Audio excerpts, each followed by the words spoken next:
श्री ओम करणी, श्री ओम करणी,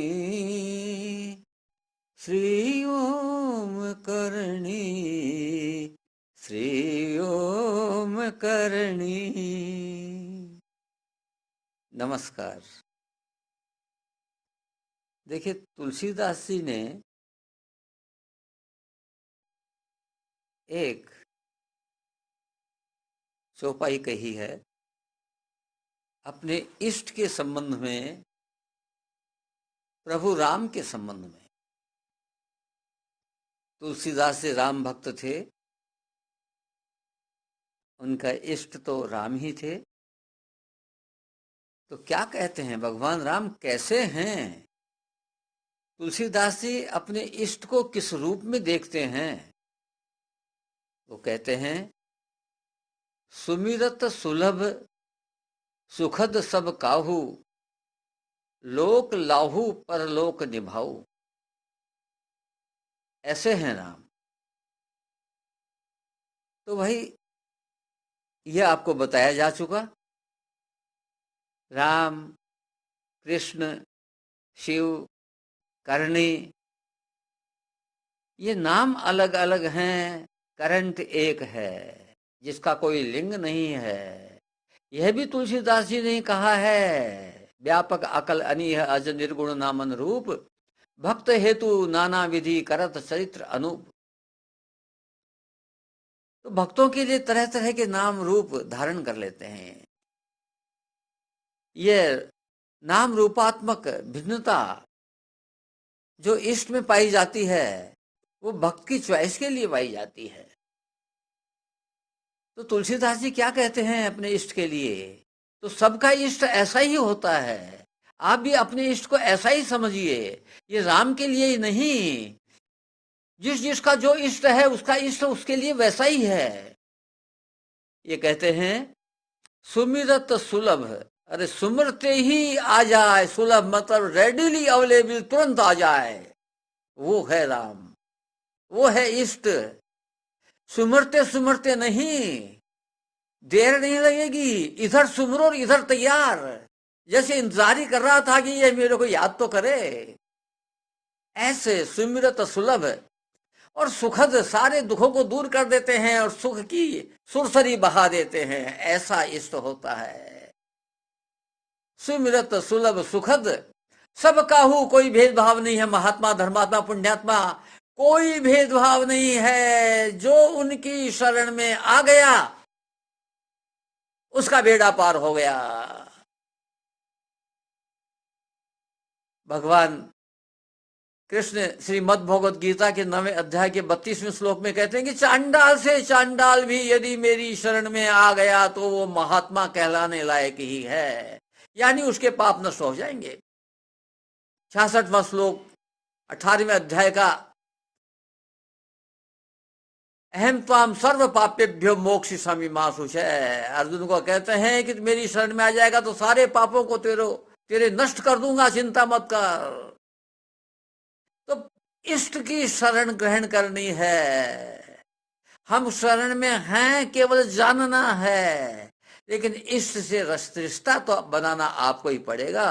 माँ का, पिता का, बाबा का, पति का, बेटे का, भाई का, दोस्त का, भाई रिश्ता तो बनाना पड़ेगा आपको ही। तो क्या कहते हैं, सुमिरत सुलभ सुखद सब काहू, लोक लाहू परलोक निभाऊ। कैसे हैं? लौकिक इच्छाएं पहले पूरी करते हैं, लोक लाहू हैं, पहले आया है लोक लाहू। क्योंकि ये शरीर धारण कर रखा है, अभी हमारा शरीर मौजूद है, और शरीर जब तक रहेगा लौकिक इच्छाएं इस शरीर में उठेंगी, वो बंद नहीं हो सकती। तो लोक लाहू, इसलिए लौकिक इच्छा पहले पूरी करते हैं और परलोक निभाऊ। लेकिन ऐसा नहीं यहीं पर फुल स्टॉप हो गया, आगे परलोक की व्यवस्था भी करते हैं कि भाई आगे इसको कौन सा जन्म देना है, कहाँ देना है, क्या करना है, क्या नहीं करना है, सारी बातों का ठेका इष्ट ले लेता है। इस प्रकार से सब अपने अपने इष्ट को इसी रूप में ध्यान करें, इसी रूप में याद करें। करणी माँ मेरी इष्ट है। हमारे परिवार में करणी माँ कैसे पधारी, ये बड़ा अद्भुत उदाहरण है, आपके सामने रखने की इच्छा हुई तो रख देता हूं। पिताजी कलकत्ता में छोटा मोटा काम कर लेते थे, ढाबे में खाना खाते थे, कोठड़ी किराए के लिए रखी थी, उसमें रह लेते थे। परिवार पूरा सीकर जिले में खंडेला है, वहां रहता था।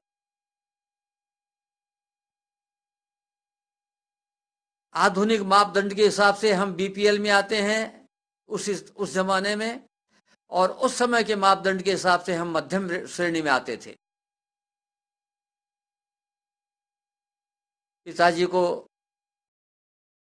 जल्दी पैसा कमाने की इच्छा हुई, लोभ लालच सवार हो गया, सट्टे में पड़ गए और बिटुल का सट्टा करने लग गए। माल बहुत खरीद लिया, ये सोच करके कि तेजी आने वाली है, और तेजी के स्थान पर मंदी आ गई, हालत हो गई खराब, बाजार का पेमेंट की स्थिति नहीं। कई बार सोचा कि आत्महत्या कर ली जाए, आत्महत्या कर ली जाए, लेकिन परिवार ध्यान में आ गया, कोई रक्षा करने वाला था, किसी को लीला करनी थी, इसलिए वह टलता चला गया। एक दिन ढाबे में खाना खाने के पश्चात एक खेतड़ी का पंडित आता है, पिताजी को पूछता है कि भाई आजकल आप बड़े चिंतित रहते हैं, क्या कारण है, उदास कैसे रहते हैं भाई। वो कहते हैं पिताजी, पंडित जी क्या बताऊं, मेरी तो यह हालत है, सोचता हूं कि शरीर चला जाए तो अच्छा है, लेकिन बच्चों की याद आ जाती है। पंडित जी कहते हैं कि चिंता मत करो, मैं आपको एक ऐसा उपाय बताता हूं जो तुरंत काम करता है। बोला वो क्या है भाई। अरे देशनोक है बीकानेर के पास में, वहां एक माताजी है, करणी माँ नाम है उसका, वो देवी बहुत चमत्कारी है, तुरंत याद करते ही आ जाती है। आप तो करणी माँ करणी माँ करणी माँ करणी माँ बोलने लग जाओ अभी से। होठ नहीं हिले, आवाज बाहर नहीं जाए, बस आगे का काम वो संभाल लेगी, फिक्र मत करो। माँ तो इस पंडित और पिताजी के बीच के डायलॉग को भी सुनती है, सर्वव्यापी है, सर्वज्ञ है, वो वहां मौजूद है पहले से ही। माँ ने देखा पंडित जी ने तो मेरे को बांध दिया, ये पंडित जी का विश्वास था जो पिताजी के काम आया। तो देखिए, श्रद्धा और विश्वास दूसरे का भी उधार लिया जा सकता है, आप नहीं जानते हैं तो दूसरे से उधार ले सकते हैं। पिताजी को श्रद्धा और विश्वास उस पंडित जी का काम आया।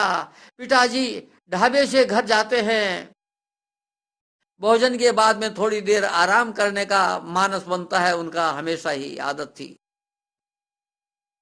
लेटते हैं, सोते हैं, थोड़ी तंद्रा आती है, तो तंद्रा में क्या होता है कि एक चील आती है और उनके ऊपर झपट्टा मारती है। पिताजी देखते हैं कमरा बंद है, कमरा है, और चील कहां से आ गई। अरे सपना आ गया होगा, कोई नींद की झपकी लग गई, सपना आ गया। दोबारा लेटते हैं, आंख बंद करते हैं, थोड़ी देर में फिर चील झपट्टा मारती है। तीसरी बार जब चील ने झपट्टा मारा तो पिताजी उठ खड़े हो गए कि बोले भाई आज तो चील सोने नहीं देती। ये चील कौन थी, ये माई है जो चील के रूप में बंद कमरे के अंदर झपट्टे मार रही है अपने भक्त को। अभी नया नया भक्त बनाया, भी भक्त तो है भी नहीं, उसने भक्ति भी, श्रद्धा भी, विश्वास भी उधार लेकर के काम चला रहा है। देखो कैसे दयालु माँ है। पिताजी उठते हैं, बाजार में जाते हैं, सट्टा बाजार में हल्ला हो रहा है जोरदार। और पिताजी पूछते हैं, जिस गद्दी पर बैठते थे, क्या हो गया। बोला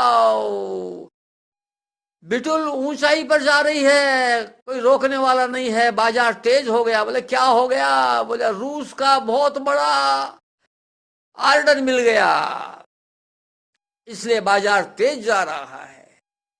दलाल आता है दौड़ दौड़े, कुंज बिहारी जी सारे सौदे काट दो, आज आपका सारा घाटा बराबर हो रहा है। पिताजी कहते काटो काटो काट दो भाई, काट दो।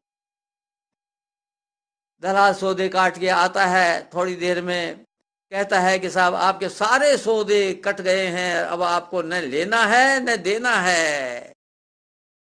5-7 मिनट पिताजी वहीं बैठते हैं। इतने में फिर बाजार में खूब हल्ला होता है, बेचो बेचो बेचो। क्या हो गया भाई अब? बोला बाजार पेंदे बैठ रहा है, रूस का ऑर्डर कैंसिल हो गया। यह है माँ की लीला। ऐसे माँ परिवार में आई और परिवार को आनंदित कर दिया। आज बस इतना ही। नमस्कार।